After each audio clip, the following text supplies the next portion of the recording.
السلام علیکم ورحمۃ اللہ وبرکاتہ ناظرین، میرا نام ہے عامر نہال اور آپ دیکھ رہے ہیں ارطغرل غازی سیزنز 5 ایپیسوڈ 44 کی ہائی لائٹس۔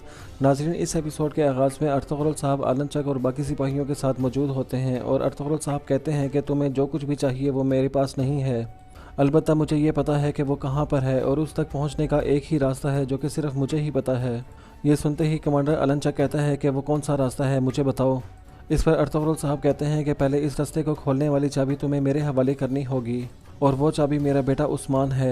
اسی دوران بیبولات بول پڑتا ہے اور کہتا ہے کہ ارطغرل صاحب اور علن چک صاحب، اگر ہماری تلواروں نے اٹھنا شروع کر دیا تو یہ ہم دونوں کے لیے خطرناک ہوگا۔ اگر باہمی اتفاق سے اس مسئلے کو حل کیا جا سکتا ہے تو پھر تلواریں اٹھانے کی کوئی ضرورت نہیں ہوگی اور خون ریزی بھی نہیں ہوگی۔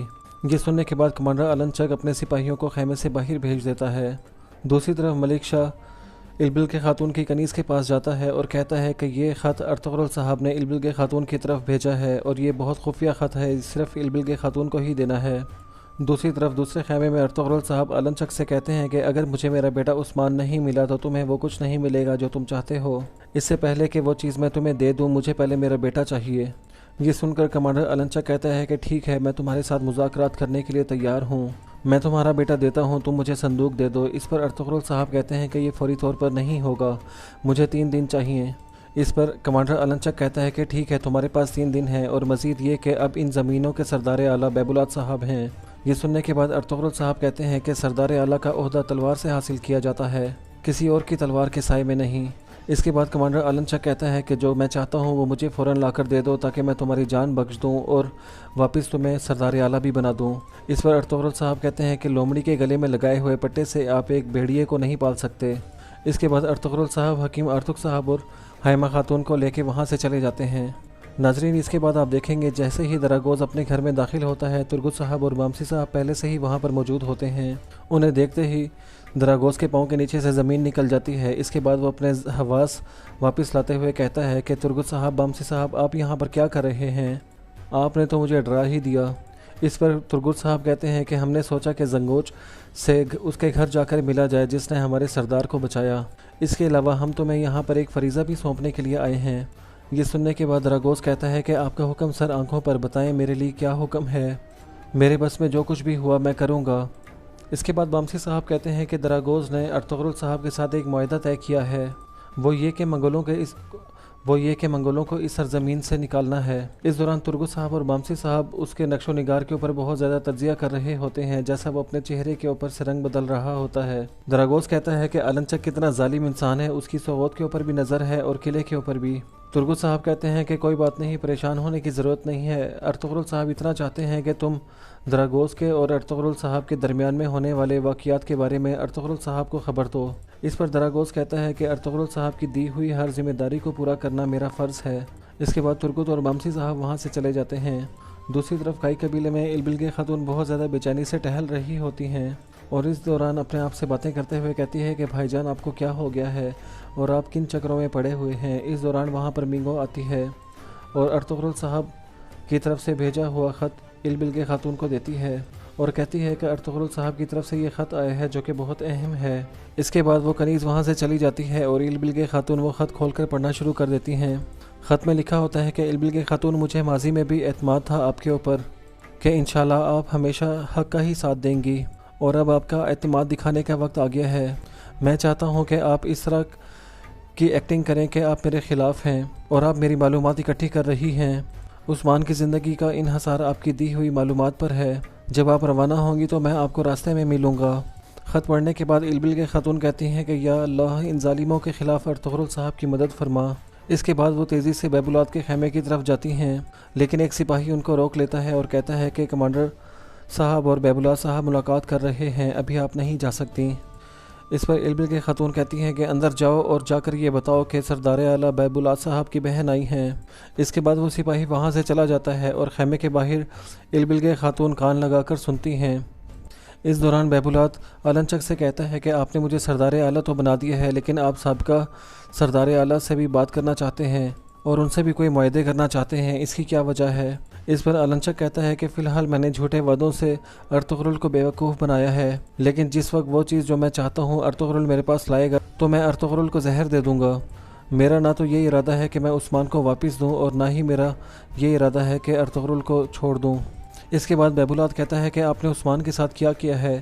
اس پر ایلن چک کہتا ہے کہ باقی سرداران کے بچوں کے ساتھ میں نے بھی اس کو ایک خفیہ جگہ پر بھیج دیا ہے، میں اس کا نظریہ تبدیل کروں گا اور مرنے تک اس کو اپنا وفادار بناؤں گا۔ اور یہ باتیں اربل خاتون بھی سن رہی ہوتی ہیں۔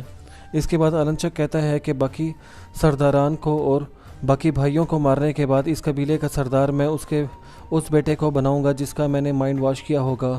یہ ساری باتیں سننے کے بعد ایلبل خاتون بہت زیادہ پریشان ہو جاتی ہیں۔ ناظرین اس کے بعد آپ دیکھیں گے کہ بیبولات ایلبل خاتون کے پاس خیمے کے اندر جاتا ہے اور کہتا ہے کہ تم دیکھ رہی ہو کہ ارطغرل ہمارے ساتھ کیا کر رہا ہے۔ اس پر ایلبل خاتون کہتی ہیں کہ جی سردار اعلیٰ، میں بہت اچھے طریقے سے دیکھ رہی ہوں اور میں آپ کی وفادار رہوں گی، اور جہاں تک ارطغرل صاحب کا تعلق ہے وہ اپنے گناہوں کا ضرور حساب دیں گے۔ یہ سننے کے بعد بیبولات خوش ہو جاتا ہے اور کہتا ہے کہ یہ ہوئی نا بات۔ اس کے بعد ایلبل خاتون وہاں سے چلی جاتی ہیں۔ ناظرین اس کے بعد آپ دیکھیں گے کہ عثمان ایک پنجرے میں قید ہوتا ہے، جبکہ وہاں پر دوسرے بچے بھی قید ہوتے ہیں اور وہ ظلم و ستم برداشت کر رہے ہوتے ہیں۔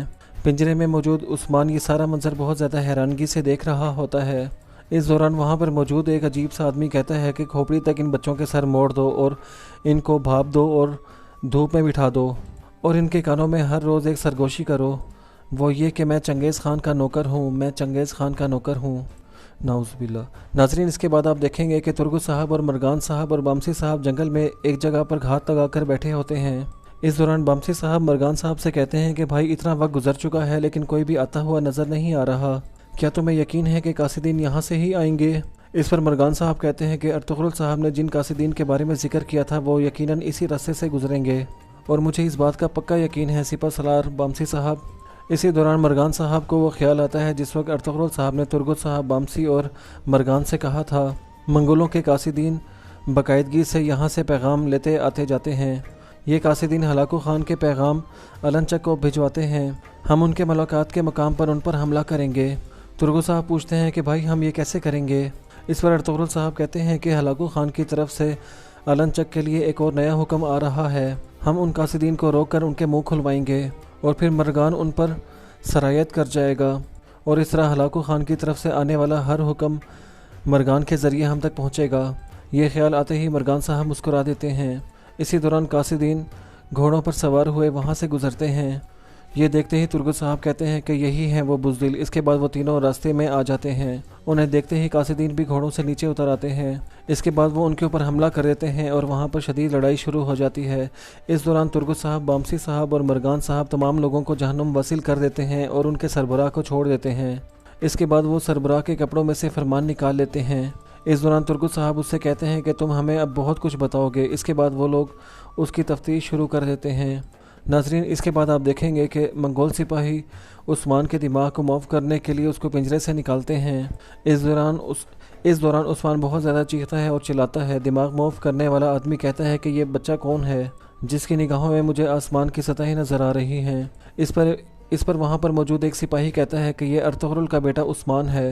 یہ سننے کے بعد وہ آدمی عثمان کے پاس آتا ہے اور کہتا ہے کہ عثمان، مجھے تمہاری آنکھوں کے اندر ایک بیل نظر آ رہا ہے، ایک ایسا بیل جس نے اپنی دو سنگوں کے بیچ میں تمام دنیا کو رکھا ہوا ہے، اور ایک بڑے پنجوں والا شہباز بھی نظر آ رہا ہے۔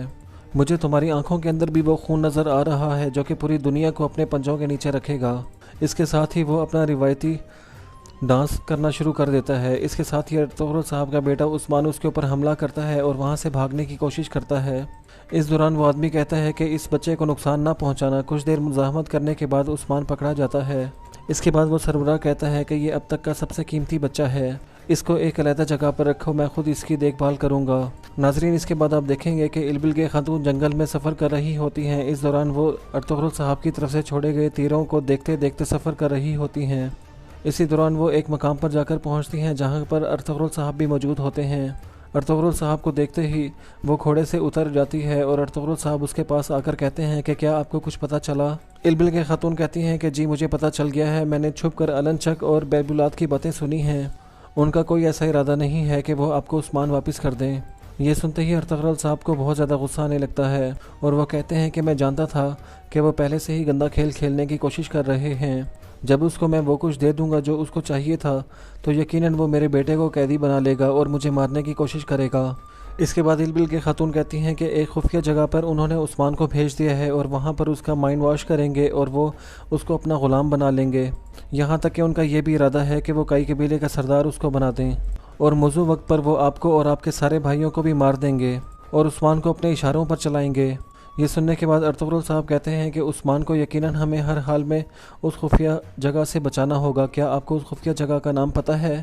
یہ سننے کے بعد البل کے خاتون کہتی ہیں کہ نہیں، مجھے اس جگہ کا نام نہیں پتہ۔ اس کے بعد ارطغرل صاحب کہتے ہیں کہ آپ نے قبیلے میں اس طرح کا رویہ رکھنا ہے کہ جیسے آپ میرے خلاف ہوں۔ یہ سننے کے بعد البل کے خاتون کہتی ہیں کہ جیسا آپ کا حکم ارطغرل صاحب، آپ کے خاطر میں اپنے بھائیوں سے لڑنے کے لیے بھی تیار ہوں اور میں انشاءاللہ ہر وقت ہمیشہ انصاف کا ساتھ دوں گی اور حق کا ساتھ دوں گی۔ یہ سننے کے بعد ارطغرل صاحب ان کا شکریہ ادا کرتے ہیں اور ان کے لیے دعائیں کرتے ہیں اور کہتے ہیں کہ انشاءاللہ آپ بہت زیادہ مضبوط رہیں گی، آپ کا مشن بہت زیادہ مشکل ہے، انشاءاللہ آپ کی مدد سے ہم ان کے تمام کھیلوں کو سامنے لے آئیں گے۔ اس پوری جنگ میں سب سے اہم کردار آپ کا ہے البل کے خاتون، اب میں آپ کو جو کچھ بھی کہتا رہوں گا آپ ویسے ہی کریں گی۔ اس پر البل کے خاتون کہتی ہیں کہ جیسا آپ کا حکم ارطغرل صاحب۔ اس کے بعد البل کے خاتون کہتی ہیں کہ کیا مجھے سلجان خاتون اور اماں حیمہ کو بتانا چاہیے کہ میں اس طرح کا برتاؤ کیوں کر رہی ہوں؟ اس پر ارطغرل صاحب کہتے ہیں کہ نہیں، یہ صرف آپ کو اور مجھے پتہ ہوگا اور آپ کو جو بھی مشکلات آئیں اس پر صبر کیجیے گا۔ اب بلا تاخیر آپ قبیلے کی طرف لوٹ جائیں اور جب مجھے آپ سے ملنا ہوگا میں خود آپ تک پیغام بھیجوا دیا کروں گا۔